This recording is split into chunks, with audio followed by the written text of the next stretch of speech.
Welcome back, everybody, to another episode of Paradyme Podcast. This is our second virtual meeting. Let us know how you like it down in the comment section below.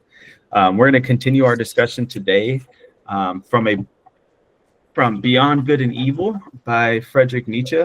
This is the copy we've got. And today we're going to be discussing aphorisms 190 to 194 in Chapter 5, The Natural History of Morals. So I'll start with 190. There is something in the morality of Plato which does not really belong to Plato, but which only appears in his philosophy. One might say, in spite of him, namely Socratism, for which he himself was too noble. No one desires to injure himself, hence all evil is done unwittingly. The evil man inflicts injury on himself. He would not do so, however, if he knew that evil is evil. The evil man, therefore, is only evil through error.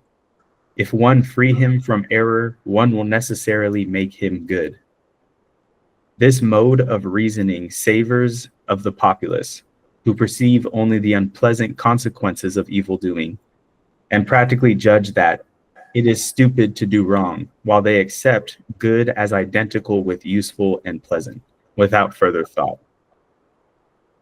So right here, I think he's breaking down this idea of utilitarianism. So if something is good, if it is useful and pleasant, right? And something is evil if it's stupid to do. Right. And so with this idea of from Plato, but it's stemmed from Socrates, that no one does evil knowingly.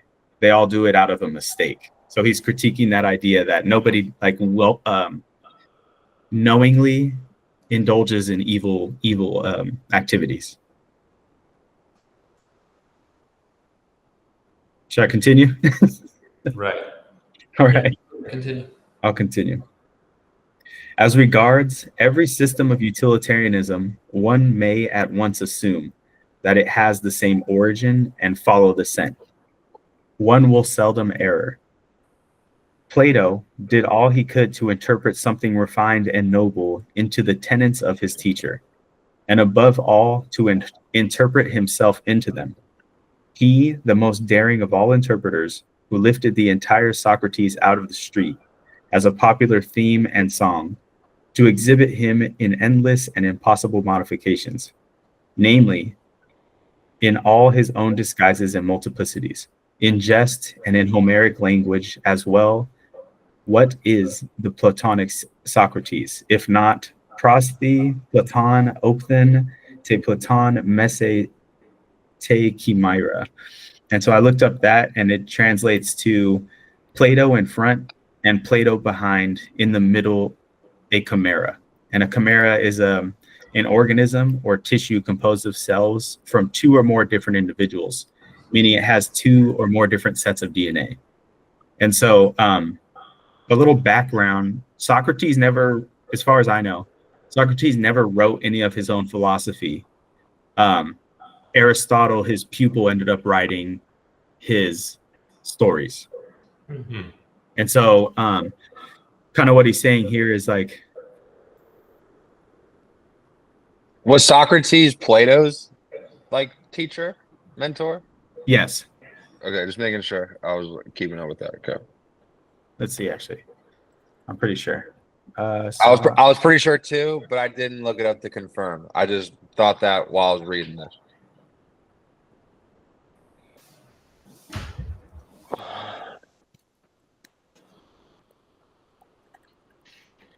So Socrates students, let's see. Kumbaya, my lord.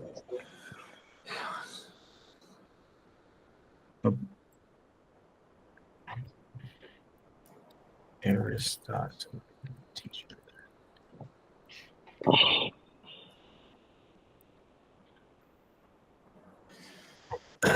Nothing's coming up. I got to do Chat GPT.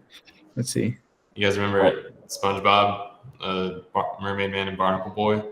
They go to the hum. He's like, "There's evil afoot." He's like, "Evil." Yeah. Evil. Have you, That's Nietzsche. yeah. Have you seen Love on the Spectrum with that episode? What? No, I don't. Johnny I don't was watch. dog. I don't watch that. Everyone else does. It's hilarious, dude. There's a girl who's fallen in love with this country boy from that has autism from Florida, and he's like, she goes, yeah, we're like Barnacle Boy and Mermaid Man, and he goes, evil, like it was so good too. I was like, man, that was hilarious. Anyway, yes. So Socrates was his teacher. And so because Socrates didn't really write any of his stuff, Aristotle tried to kind of portray that in his own writings. And through that, that's where he's saying Platonic Socrates is, it's Plato in the front and Plato in the back, but really it's this blend of Aristotle, or excuse me, Socrates and Plato. It's this like blend of them. Uh-huh. It's kind of what he's saying there. Yeah. What'd you guys think of this one? I didn't. The beginning kind of like threw me off because it removes the intentionality behind evil. Okay. But the more you read, it kind of, I guess it goes more into the, I don't know. I just took it like a philosophical approach of where the idea comes from. Yeah. Kind of a breakdown of where it comes from. Yeah. Yeah. And so it felt just more of like a knowledge base aphorism, not so much of like something like to really break down. It's more of a, yeah, I'm not too fond of the beginning, but the beginning was a very, what would you call it? Like it pulls on your emotion, I guess.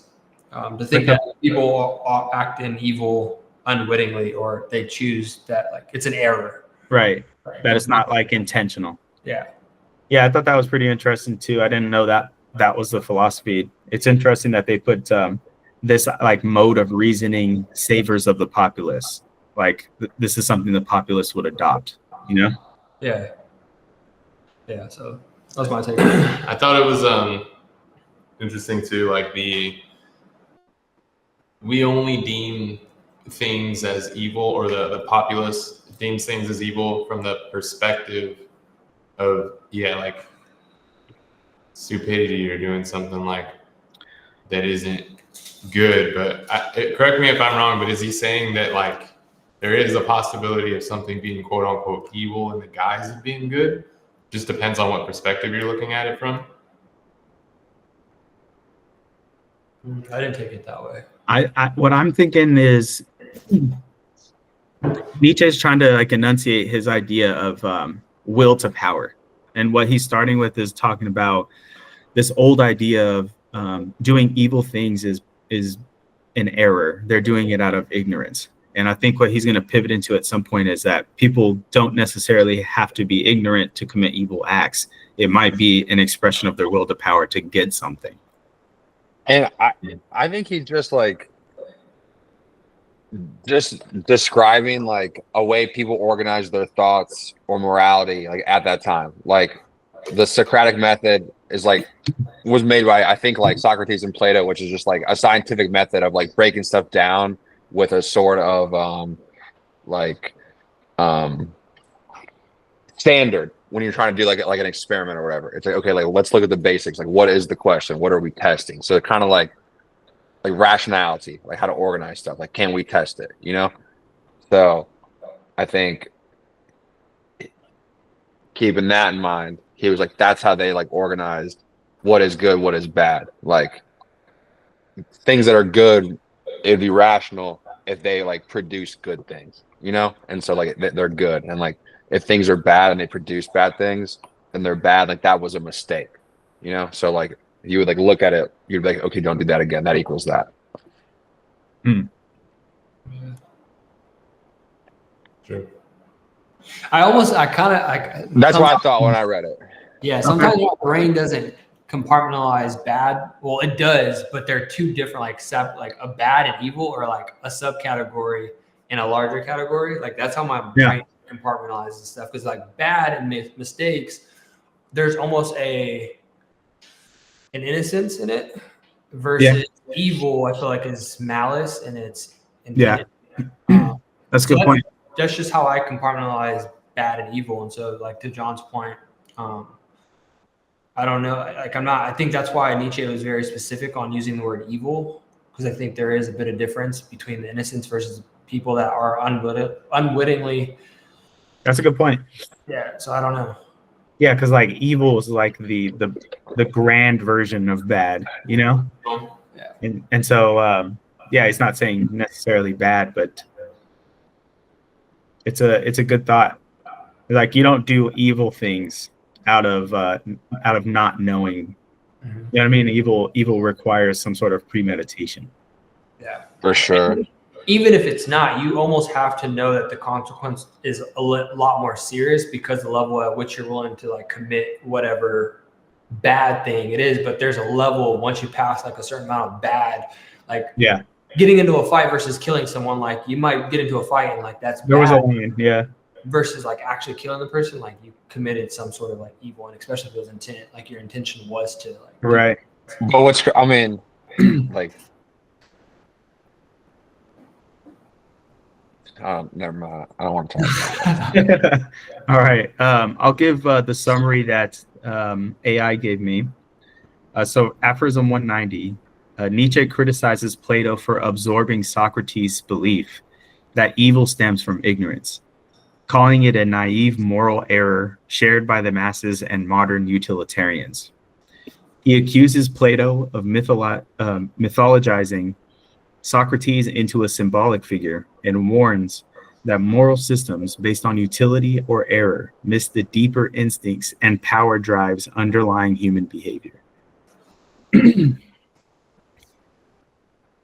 All right, let's jump into 191. I like this one better. Me too. All right. Who wants to go for it? I'll do it.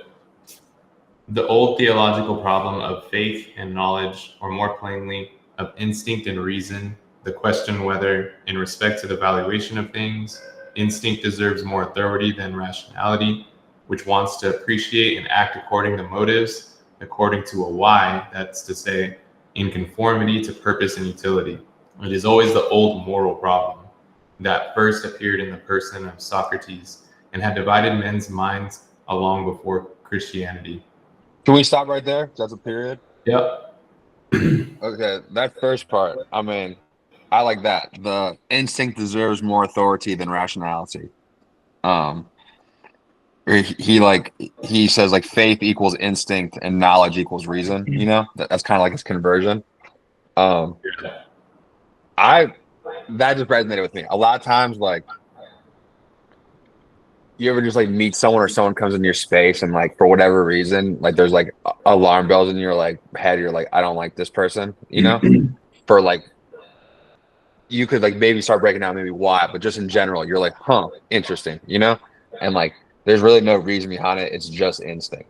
Mhm. And then like later, like it turns out your instincts were correct, you know?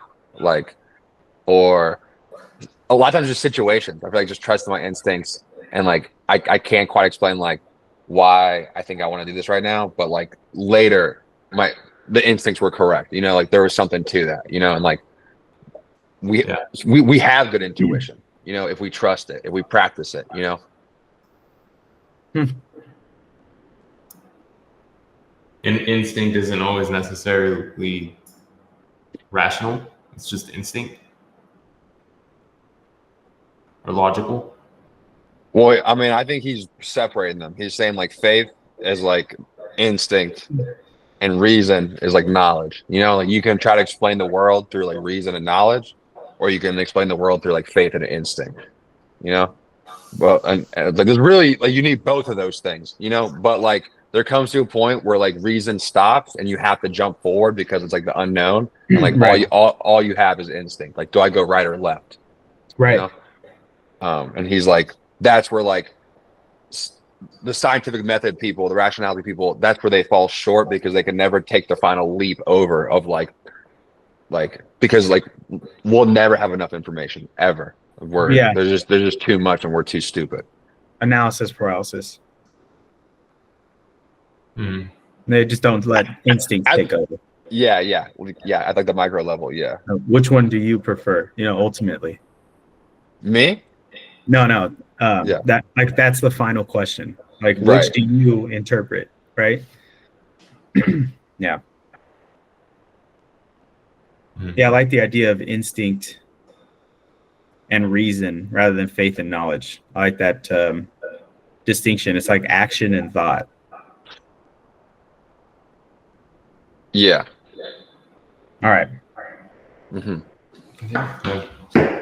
Socrates himself, following, of course, the taste of his talent, that of a surpassing dialectician, took first the side of reason. And in fact, what did he do all his life but laugh at the awkward incapacity of the noble Athenians, who were men of instinct, like all noble men, and could never give satisfactory answers concerning the motives of their actions? Question mark.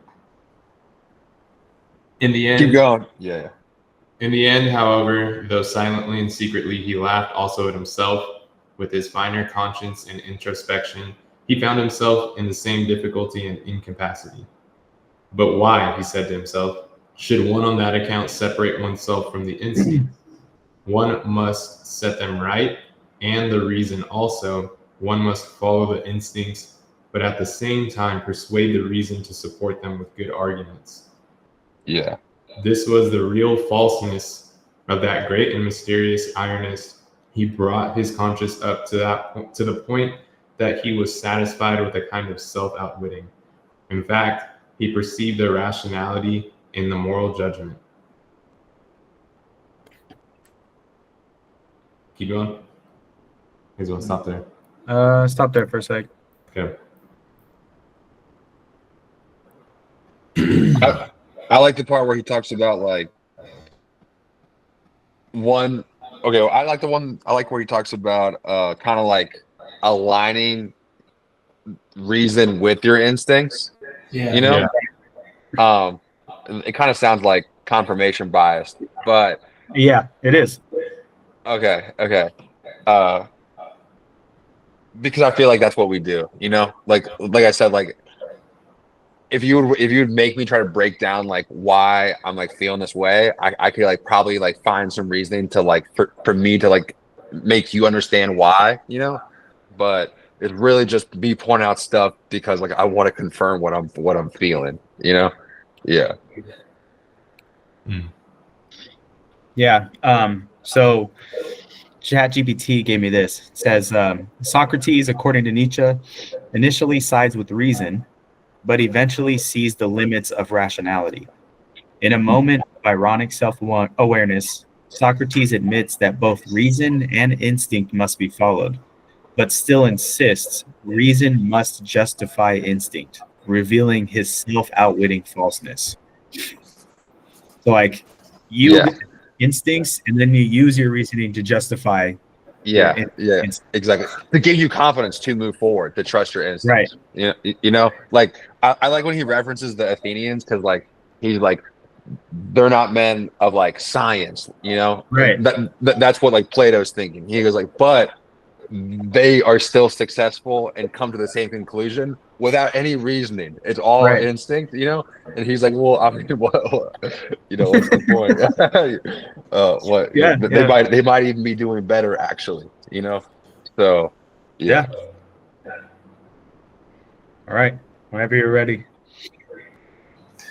Plato, more innocent in such matters and without the craftiness of the plebeian, wished to prove to himself at the expenditure of all of his strength, the greatest strength a philosopher had ever expended, that reason and instinct led spontaneously to one goal, to the good, to God, and since Plato, all the theologians and philosophers have followed the same path, which means that in matters of morality, instinct, or as Christians call it, faith, or as I call it, the herd, has hitherto triumphed. Unless one should make an exception in the case of Descartes, the father of rationalism, and consequently the grandfather of the revolution, who recognized only the authority of reason, but reason is only a tool, and Descartes was superficial. Damn, taking shots at Descartes.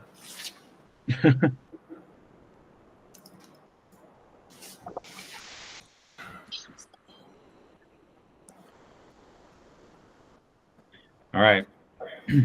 What do you guys think of that before I go into what I got for help? I don't know. For 91. Yeah. When he for used the that word one week. herd, when he used the word herd, I thought of like him. He's calling people of the theologian of like following the goodness of God. Like he's almost calling these people sheep. And I was like, Yeah. dude, it's kind of like. Well, we are called the Lord's flock, and He is our shepherd. Right. So He is only using the imagery that we've And we've given Him. he states that it. What did he say? It's hitherto triumphed. Does that mean like it overcame a long success or a long period of time where like it found success in humanity?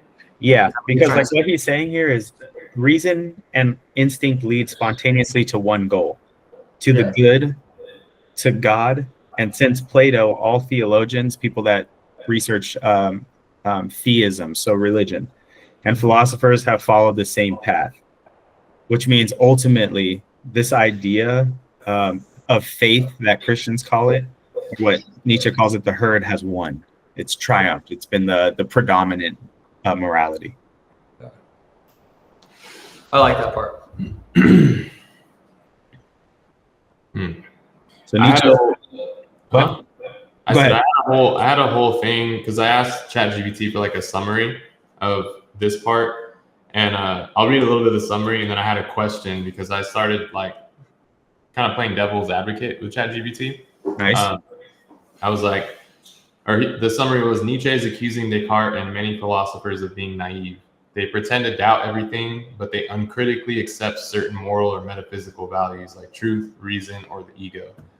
Descartes is superficial, quote unquote, because he did not reflect on the deeper instincts or psychological drives that underpin his supposedly rational method. In Nietzsche's view, real philosophy must look beneath reason and truth to uncover the instinctual, biological, and value-laden forces that shape them. And I was like, question. I was like, how does one even begin to think or look beneath reason and truth in that manner? Don't we automatically use reason, or is that based on our instinct? It's a bit complicated to think about. I can give you an example. And we went on and on. It gave me some pretty good,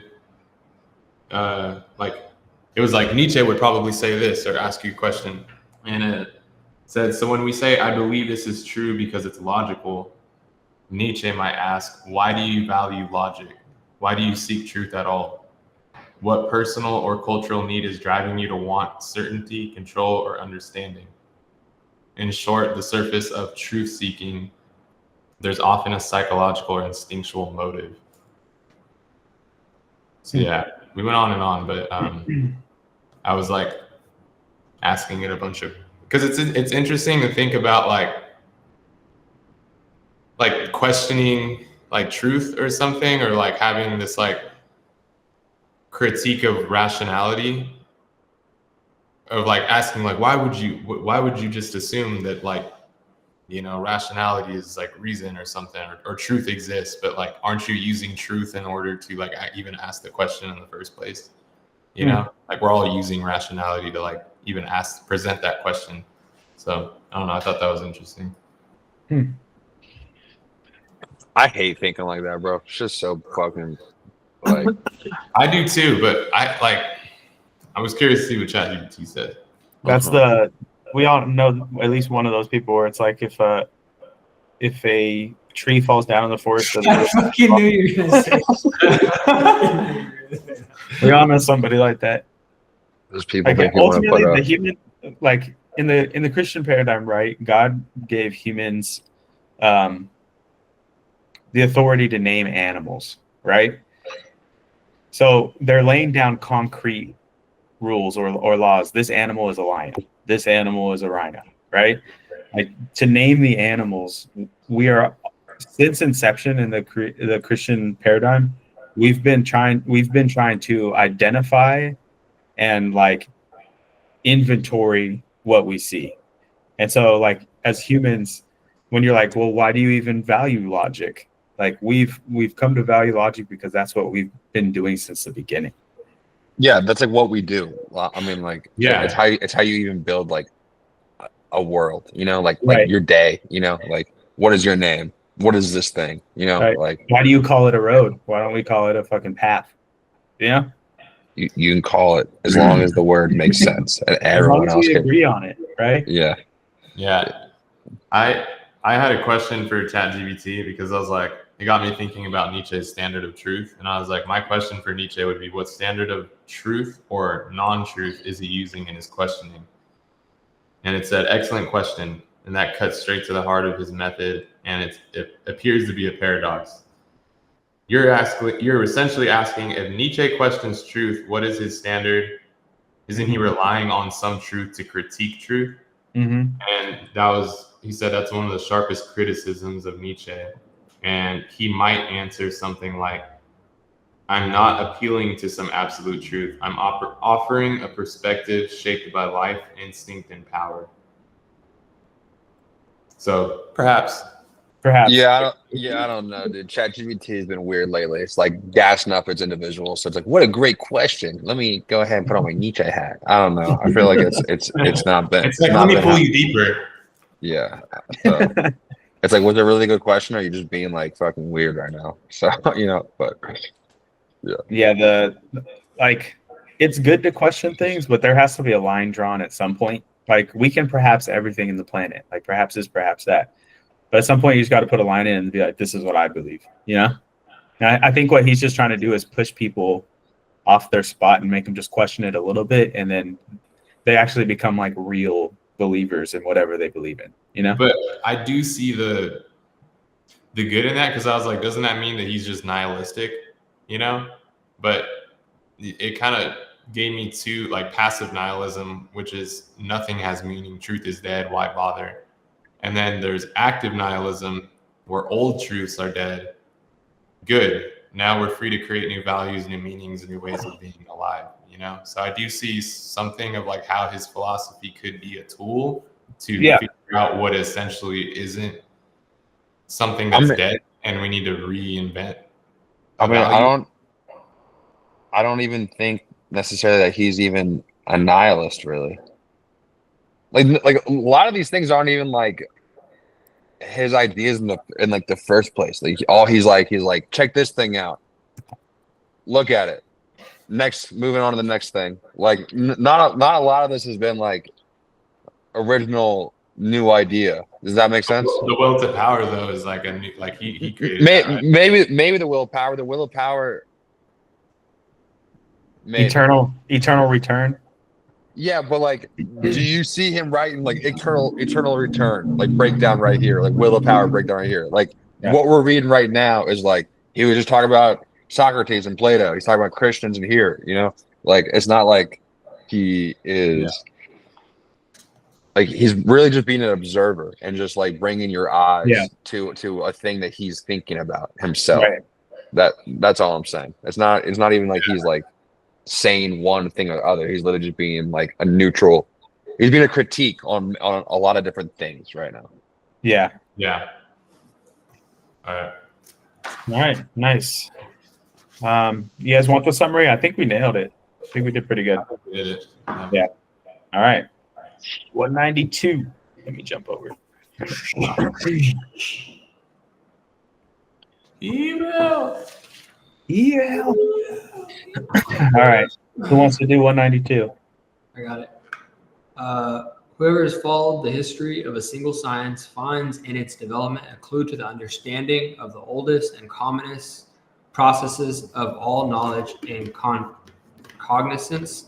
There has here the premature hypotheses, the fictions, the good, stupid will to belief, and the lack of distrust and patience are first developed. Our senses learn late and never learn completely to be subtle, reliable, and conscious organs of knowledge.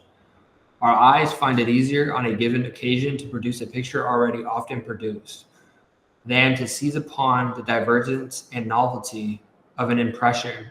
The later requires more force, more morality. It is difficult and painful for the ear to listen to anything new. We hear strange music badly. When we hear another language spoken, we involuntarily attempt to form the sounds into words with which we are more familiar and conversant. It was thus, for example, that the Germans modified the spoken word ocubalista into arm burst crossbow. Our senses are also hostile and averse to the new, and generally, even in the simplest processes of sensation, the emotions dominant, such as fear, love, hatred, and passive emotion of indolence. Can we stop? Yeah. All right. You ever listen to some strange music and be like, I don't know if I like that? Well, okay, let's start with that. Okay, one thing I thought was interesting about that sentence right there is that, like, I've heard before is if you listen to a song 10 times, you end up liking it because, like, at that point, your brain has, like, formed, like, the rhythm of the song. Like, it remembers the song. So, like, then you're, like, more inclined to like the song because, like, you know it's coming. Like, that's why we love, like, the songs we know, you know? So, I was like, and I thought that was interesting. I think The first time.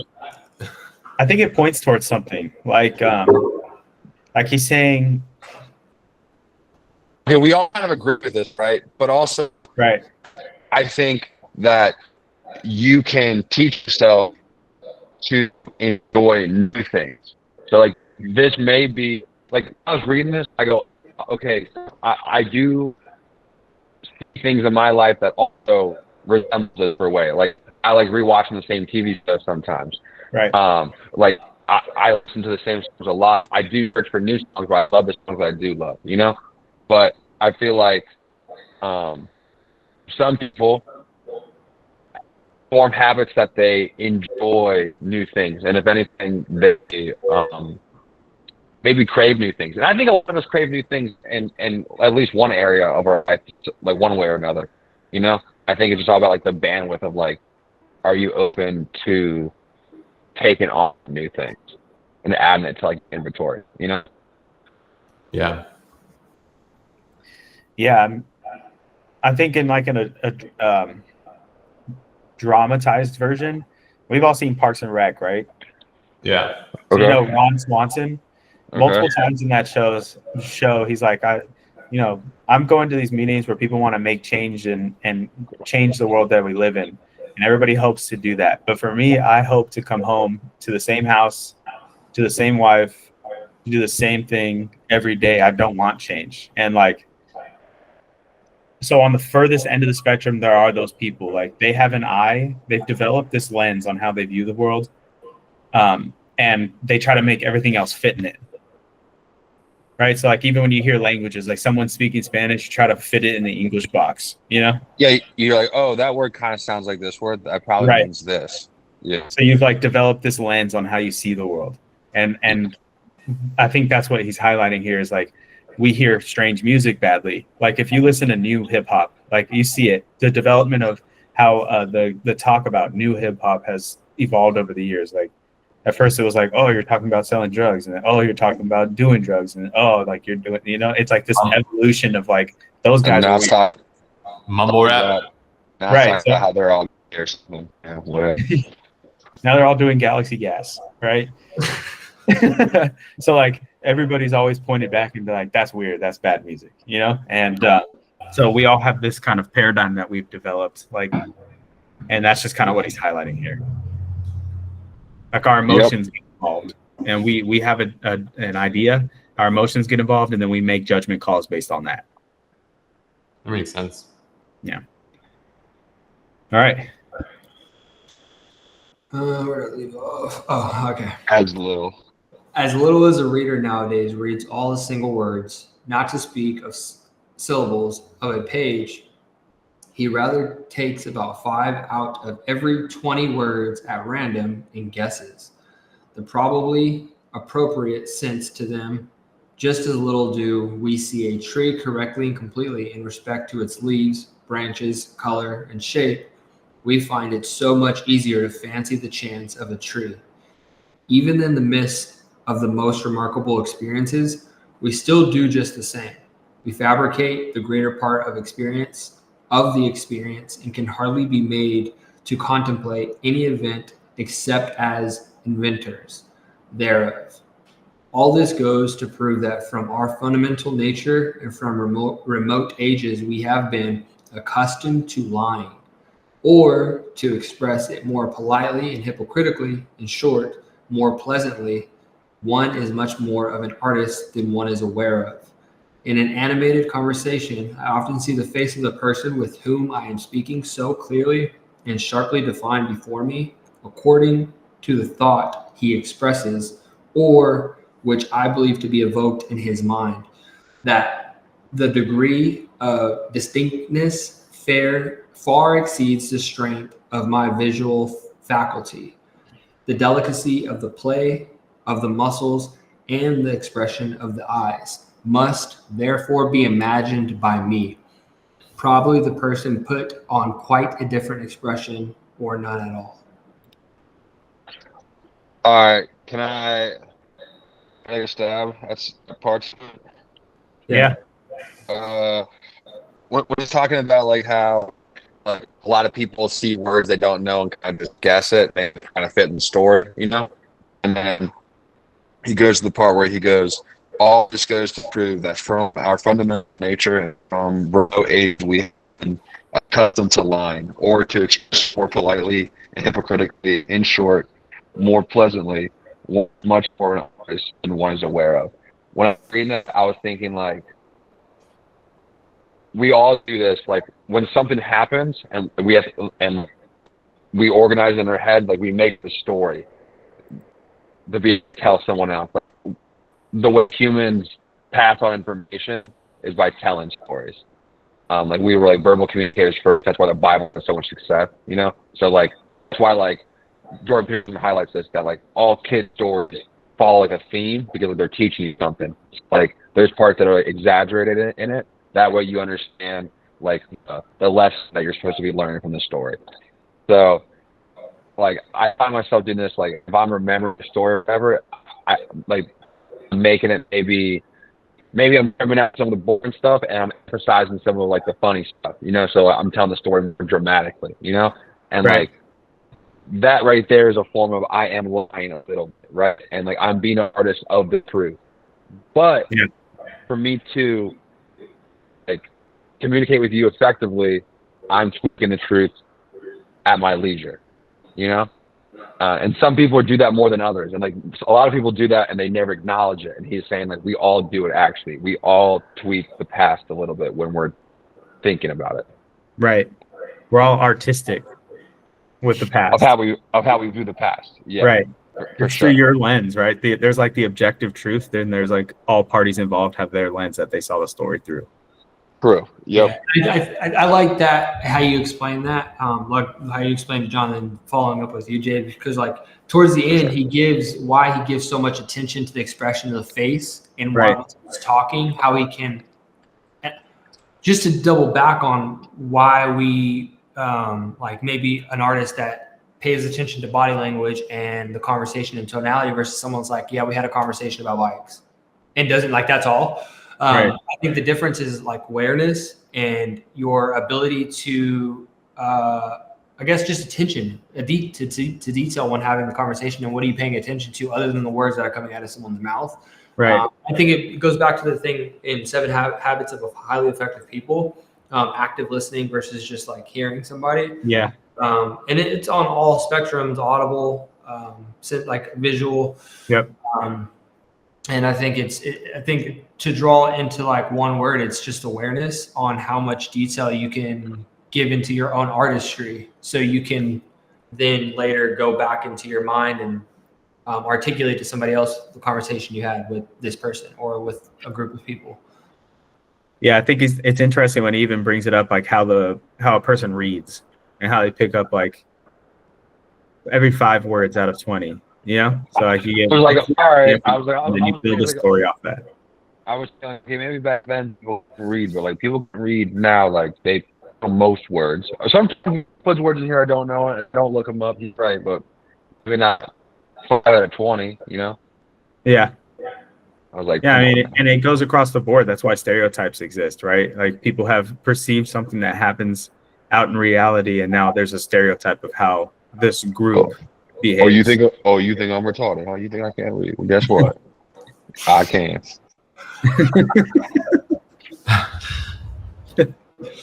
All right, let's see. All right, I'll read this. Nietzsche argues that we do not perceive or know the world as it is, but rather as we need or want it to be. Sensory experience is guided by habit and emotion, not accuracy. Human beings are more artists than scientists when it comes to understanding reality, and we are all, in some way, liars by instinct. Yeah. Would it be safe to say like truth is best served as an expression, or like that's how we kind of serve each other? Like, No, dude, because like this whole truth thing, it's like truth is stuff like science, bro. You know, like the Socrates stuff. science. You know, it's like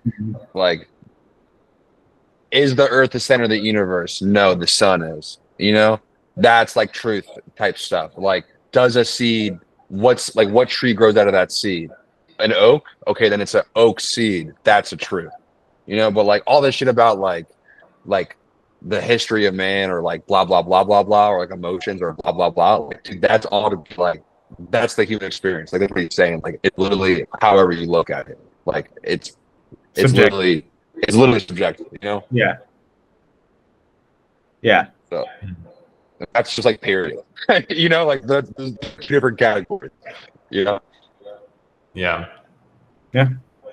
There's the timeline, and then there's our perception of the timeline.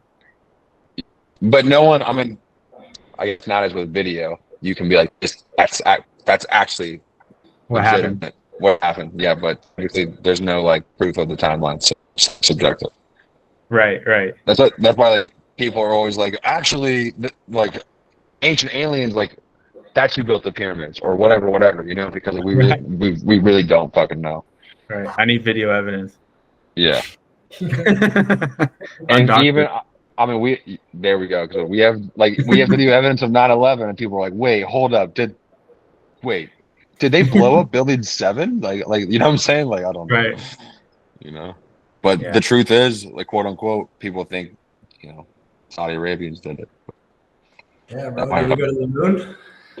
Exactly. I'm questionable. I'm questionable if we go to the moon or not, but I hope we did. Me too. All right. Anything else to add about 192? No? All right. John, do you want to do 194 or 193? Okay, the 193 is good. It's good. All right. Wow. All right.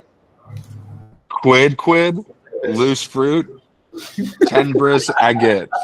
That's a language I don't speak, so we'll go ahead and now we'll go ahead and go to the English part. But also, contra-wise, what we experience in dreams, provided we experience it often, pertains at. Sorry to interrupt. I want to say what that Latin phrase means because it's important. The quid loose fruit. Yeah, quid loose fuit tenebris agit. Whatever was in the light acts in the darkness. Okay. Whatever is done in the light also has its consequences in the darkness. Yeah. And also vice versa is what he's saying. All right. Bane, darkness. I don't know. All the two. What we experience in dreams, provided we experience it often, pertains at last just as much to the general belongings of our soul as anything actually experienced. By virtue thereof, we are richer or poorer. We have a requirement more or less, and finally, in broad daylight, and even in the brightest moments of our waking life, we are ruled to some extent by the nature of our dreams. Supposing that someone has often flown in his dreams, and that at last, as soon as he dreams, he is conscious of the power and art of flying as his privilege and his how do you say that word? Peculiarly inevitable happiness. Such as person who believes that on the slightest impulse he can actualize all sorts of curves and angles, who knows the sensation of a certain divine levity and upwards without effort to constraint, a downwards without descending or lowering, without trouble, How could the man with such dream experiences and dream habits fail to find happiness, differently colored and defined, even in his waking hours?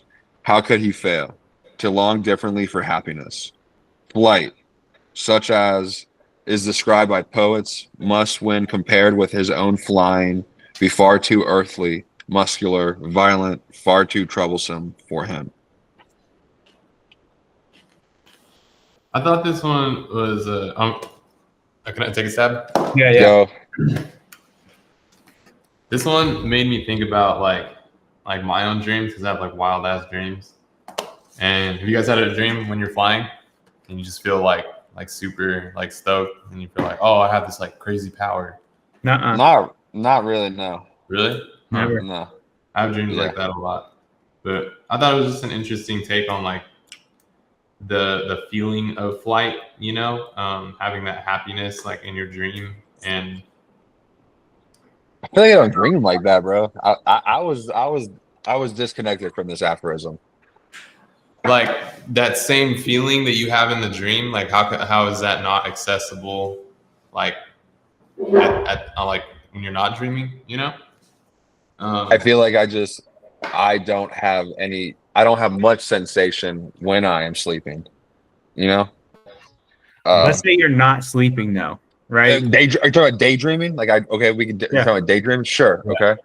Yeah, daydreaming too, I would think, right? Because what he's saying really is that dreams shape reality as much as, well, excuse me, dreams shape us just as much as reality shapes us. Okay. Now I'm with you because I do agree with that. Okay. I do agree with that. The idea when a guy that dreams of flying, that's where I start getting kind of like, oh shit, like what are we talking about here? So I had to get some assistance. So ChatGPT says a man who often dreams of flying develops a refined, effortless standard for joy and levity, which spills into his waking life. Like when he's talking about flying, is he talking about like aiming upward? He's talking about having like Ask that question, bro. Ask that question. Say space jump. ChatGPT, when Nietzsche's talking about flying and aphorism, whatever, is he talking about aiming upward as a man, like with your ideals, your morality, what you want out of life, you know, actually taking aim? I'm thinking kind of like how Jordan Peterson talks sometimes. Maybe it's just a metaphor, or maybe he really means flying. Who fucking knows, dog? I think it just means flying, dog. Oh, you would. No,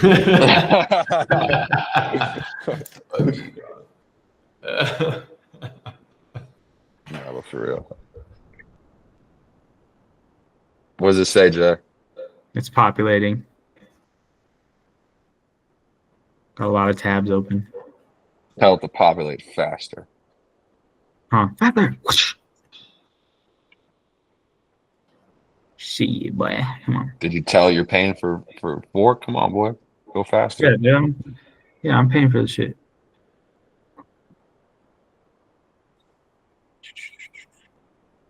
It's populating. That's crazy. All right, I don't care anymore. Dev suspense burns out.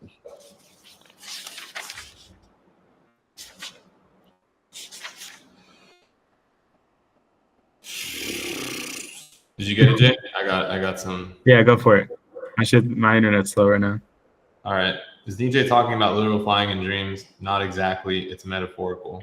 But he's using the experience of dream flight to express something deeper about human aspiration, especially the philosophical, spiritual kind.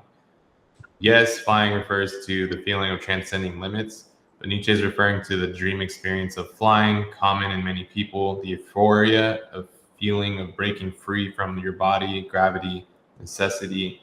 It's a metaphor for escaping ordinary life. Blah, blah, blah. In dreams, we feel limitless, and that reflects Nietzsche's ideal of the philosopher as someone who transcends conventions, who explores new possibilities. What? ChatGPT gives novels, man. It's hilarious. Yeah. Okay, I thought that. Okay, when I walk with Ace, walking with Ace, I do like no phone, no headphones or whatever. I find that's a lot of times when I do like my daydreaming, I guess, if that makes sense, you know? Yeah. And then I've been having this thought sometimes of like, I was like, I wonder if like I'll pass like it's like a stranger, like the mechanic or like the homeless guy. I was like, do they daydream? Like, and I was like, and if they do, like, what do they daydream about? You know? And I just thought that was like it kind of ties into what he's talking about right now. You know, like, are they dreaming about flying? You know, are they dreaming at all? Hmm. And I thought probably right. Aren't we all daydreaming of a better scenario for ourselves? You know, isn't that like what we all do? Well, then I was walking. I was like, maybe the mechanic doesn't, or like I'm like, not because he's a mechanic, just because like I don't know. Like I don't know. You know. I feel like that's kind of what he's touching on a little bit. I mean, we're all, well, at least I would think most people are creating avatars of what they want their future to look like, just like in Jordan Peterson's book. And then they run the simulation. Like, oh, that looks good. I'll continue doing that, or I'll start doing that. Right. But sometimes daydreaming is not even about like running a simulation of like the futures. And I would like sometimes daydreaming is just like in the perfect world when like you have like kind of like Minecraft where you can build your own world. Like what would that look like? And like not like the whole world, but like just like the world that involves you. You know. My brain doesn't stop there. It then starts going like, okay, what do I have to do to get that? It's like the immediately next thought for me. Yeah. I I mean, don't ever just. you can do that, you know, but like sometimes I think like the only time my brain goes to that is if I'm dreaming of a thing that's like I think like levels closer to Earth. Does that make sense? So like, but sometimes I'm just dreaming about like something that's like far out of the atmosphere. Like it's still fun to play around the idea in my head, you know, and like for whatever reason, like it's just like it'll occupy head of my space in my head, you know. But like if the ideas were closer down to Earth, then I'm like, okay, how could I actually make that happen? Right. Yeah. The big dream, you know, bigger dreams. You know, they're like, yeah, I couldn't even really make that shit work, you know? Yeah. I was taught as a young kid, the what ifs. There's like a scale of what ifs, and there's some what ifs that you just can't think about. So like what? The Raiders winning a Super Bowl. What?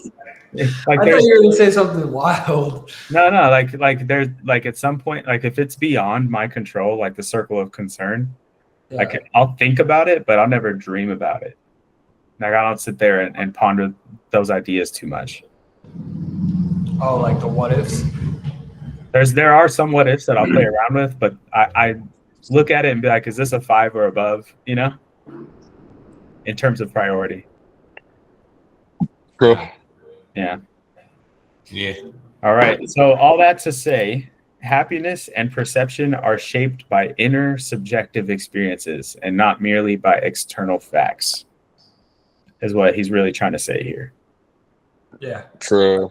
Yeah, I agree. That's very true. And like who you are on the inside will reflect on and influence how you interact with the world. You know, if you're a negative person, you're always negative. What do you expect to attract to yourself in reality? Doom and gloom. Doom and gloom.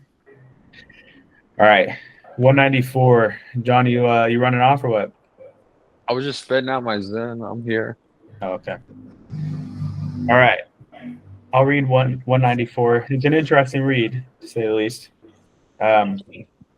The difference among men does not manifest itself only in their difference of their lists of desirable things, in their regarding different good things as worth striving for, and being disagreed as to the greater or less value, the order of rank of the commonly recognized desirable things.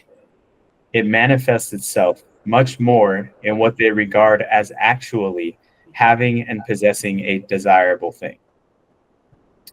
So what he's saying right here is like there's differences among men, but it's not particularly like what they think of as desirable. It's more about what they register as actually having or possessing an item. Yeah, it's like That's like- how many things does that guy have?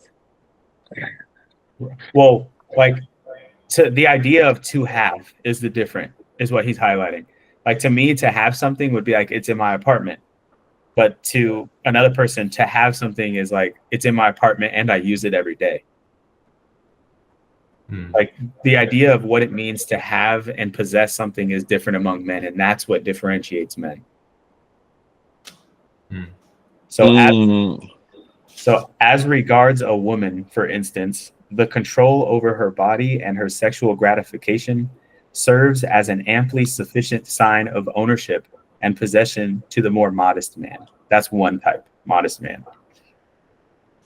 Another, with a more suspicious and ambitious thirst for possession, sees the questionableness, the mere apparentness of such ownership and wishes to have finer tests in order to know especially whether the woman not only gives herself to him, but also gives up for his sake what she has or would like to have.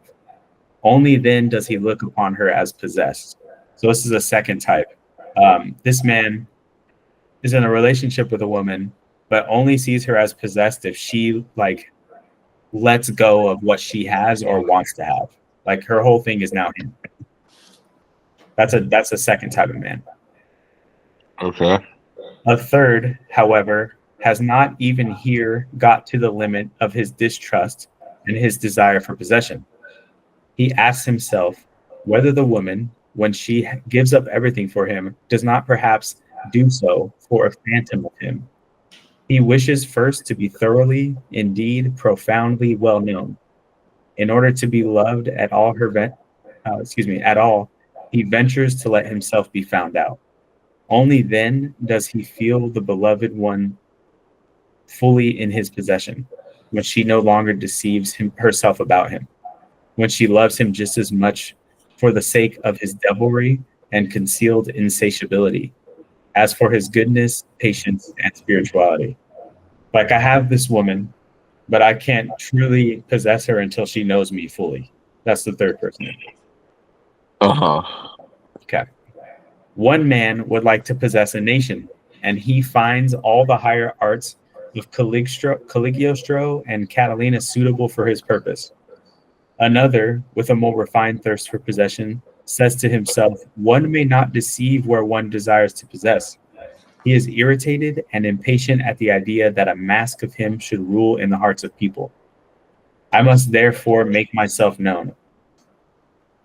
And first of all, learn to know myself. So like now he's applying these three different men on possessing a nation. And these are the three different men that will possess a nation. Among helpful and charitable people, one almost always finds the awkward craftiness which first gets up suitably him who has to be helped, as though, for instance, he should merit help, seek just their help, and would show himself deeply grateful, attached, and subservient to them for help. So it's like he wants to help people, but he wants that person to only want help from him and show me deep, great gratitude and subservience for all the help that I give you. This is like possessing somebody. Mm-hmm. With these conceits, they take control of the needy as a property, just as in general they are charitable and helpful out of a desire for property. One finds them jealous when they are crossed or forestalled in their charity. Parents involuntarily make something like themselves out of their children. They call that education. No mother doubts at the bottom of her heart that the child she has born is thereby her property. No father hesitates about his right to his own ideas and notions of worth. Indeed, in former times, fathers deemed it right to use their discretion concerning the life or death of the newly born, as among ancient Germans. Yeah. And like the father, so also do the teacher, the class, the priest, and the prince still see in every new individual an unobjectionable opportunity for a new possession. The consequence is ... Yeah,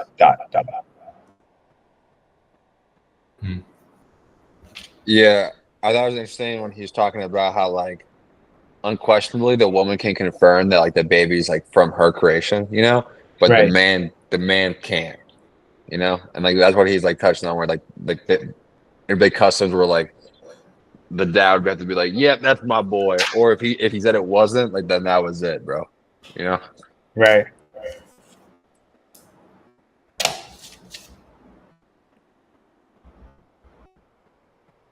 All right, Jay, what do you want to tell us about this? Well, I'm getting a crack out of it now that you bring it up. No mother doubts at the bottom of her heart that the child she has born is thereby her property. No father hesitates about his right to his own ideas and notions of worth. He doesn't say that about the father at all, but if he believes, he has the right to believe that's his kid. Yeah, well, if you keep going, doesn't he say something else about that? The ancient Germans deciding if it was newborns. Yeah, exactly. Yeah. All right. So here's what I got. Nietzsche dismantles our illusions of selflessness, revealing that even love, charity, and education are often forms of disguised possession. From the sexual control of women to the moral influence over children, he charts the will to dominate as a primary human drive masked by higher ideals. True. True that. Cha. Anything to add? How you guys feeling about this new chapter? I like it. Can digest it a little bit. So far, these has been my favorite of the most recent, passages. Chapter? Yeah, I feel like some are a little bit more out there than others. Some are a little bit more straightforward. Yeah. I think we're getting somewhere. I think I'm understanding a little bit more. I like the tweets better just because like they're shorter, personally, The tweets? Yeah. I mean, this is fun. This is all fun. Like I said, though, I feel like it just feels like Nietzsche is just an observer of like a time, Yeah. And he's just talking, and like we're just like it's like we're picking out like someone's journal and like reading about like what he thought at that time, So sometimes I feel like even when we're asking ChatGPT, like we're trying to find like meaning in like what he's saying. Like I feel like he might not even know it. He got to just put words on a page. He's just literally been like, look at this thing right here, right now, or in the past. How about that? Or he's like potentially in the future it could look like this. That's the time when you're kind of like, okay, maybe he was on to something. Perhaps. Yeah. Another Seinfeld thing, right? He's literally Seinfeld. He's like going up on stage. He's like, "What's the deal with Socrates?" Yeah. Exactly. Yeah, I mean, really, exactly. but really, exactly, that's what he's doing. That's why some stand-up comedy, real quick. Yeah. What's the deal with Athenians? Good and evil. What are those things? Yeah, right. All right. We have officially hit the halfway mark on this book at 97 pages, and we started in mid-November. Oh my gosh. So we are 6 months in. So this book will probably take a year. Oh my god, dude, this one. This might be the first book that we fucking call it like a fucking quits on. Like, this is what happened last year. We still got the gay signs. We still got the gay signs. This is what happened with the last time when we were reading Nietzsche, remember? And you guys were like, fuck, let's like read another book simultaneously. Yeah. Yeah. So this is about 6 months in. We're at the halfway point because there's 194 pages right there. That's crazy, dog. Right? So, John, you have another 6 months to choose a book. Are we done? Are we done talking about the book now? Yeah, I'm going to wrap it up. All right. Wrap it All up right. Thank you guys so much for tuning in to another episode of Paradyme Podcast. We want to know, what was your favorite aphorism from today's reading? That was 190 to 194. There were some interesting ideas in there. I like the idea of dream shaping reality. I agree with that, and I think that's a really good thing. It can be. So drop a comment down below. What do you think is the best idea that came out of these aphorisms? We appreciate you guys tuning in. Again, that was Beyond Good and Evil by Friedrich Nietzsche. So hit the subscribe button, hit the bell, follow us on our social media platforms. All you'll need will be down in the description box below. Again, thank you so much for tuning in, and always remember, who you are now equals who you'll be tomorrow. Peace.